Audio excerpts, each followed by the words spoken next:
वहीं मंगलवार को भूपेश कैबिनेट की अहम बैठक हुई। बैठक में कई प्रस्तावों पर मुहर लगी है। कैबिनेट में फैसला लिया गया कि अनुपूरक बजट में 45% पैसा स्वास्थ्य सुविधाओं पर खर्च किया जाएगा। इसके अलावा चंदूलाल चंद्राकर कॉलेज का अधिग्रहण होगा। साथ ही नवा रायपुर में 50 करोड़ की लागत से शैक्षणिक संस्थान बनाए जाएंगे। छत्तीसगढ़ चंदूलाल चंद्राकर स्मृति चिकित्सा महाविद्यालय दुर्ग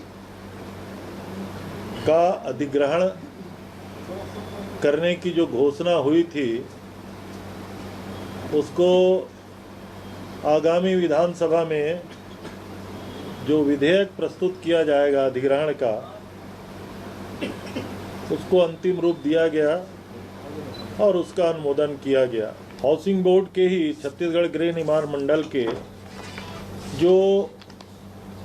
जिसका विक्रय नहीं हुआ है, लगभग 955 करोड़ के आसपास की संपत्ति, जिसमें 9,400 यूनिट तो मकान है और लगभग 450 से ज़्यादा कमर्शियल क्षेत्र है, उसको सिंगल टाइम सेटलमेंट करके विक्रय करने का निर्णय लिया गया, जिसमें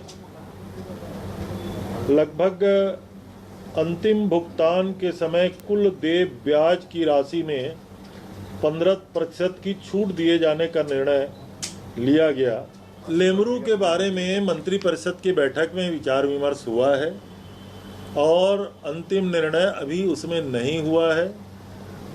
माननीय विधायकों ने जो पत्र लिखा है, अन्य और लोगों ने भी जो पत्र लिखा है, उसके संदर्भ में विचार विमर्श अभी किया गया है। छत्तीसगढ़ सरकार ने 2 अगस्त से स्कूल कॉलेजों को खोलने का फैसला लिया है। सरकार ने कहा कि 50% के साथ कक्षाओं का संचालन किया जाएगा और कोरोना गाइडलाइन का पालन होगा। मंत्री रविंद्र चौबे से बात की पॉलिटिकल एडिटर रुपेश गुप्ता ने। ये है कृषि मंत्री रविंद्र चौबे हमारे साथ हैं, उनसे बातचीत करते हैं। स्कूल खोलने और कॉलेज खोलने का फैसला किया है सरकार ने, ये किस तरह का फैसला होगा, किस तरह से लागू किया जाएगा? लगभग 2 साल से पूरे प्रदेश की पूरे देश की शैक्षणिक संस्थाएं बंद हैं। हम कोरोना से निपटने में छत्तीसगढ़ में सफल हुए हैं।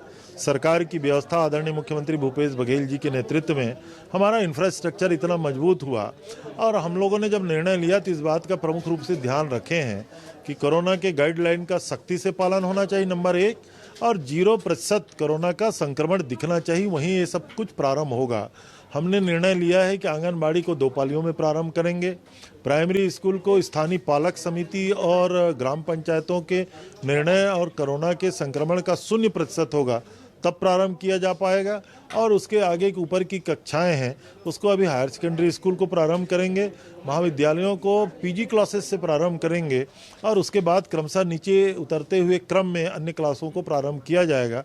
मुख्य रूप से हमारी शर्त है कि गाइडलाइन का पालन होना ही चाहिए।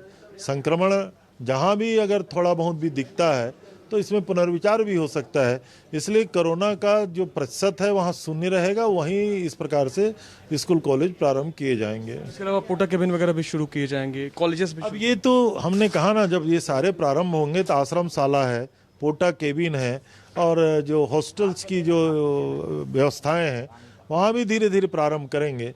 लेकिन गाइडलाइन में पहली बात है कि गाइडलाइन कोरोना का पालन हो, नंबर 1, और नंबर 2, संक्रमण जिन इलाकों में प्रतिशत जिसका बिल्कुल नगण्य होगा वहीं प्रारंभ करने की इजाज़त दी जाएगी। अच्छा, स्कूल कॉलेजेस आप इस समय खोलने जा रहे हैं, जिस समय ये आशंका जताई जा रही है कि तीसरी वेव आएगी और वो पीक पर पहुंच जाएगी सितंबर अगस्त के महीने में।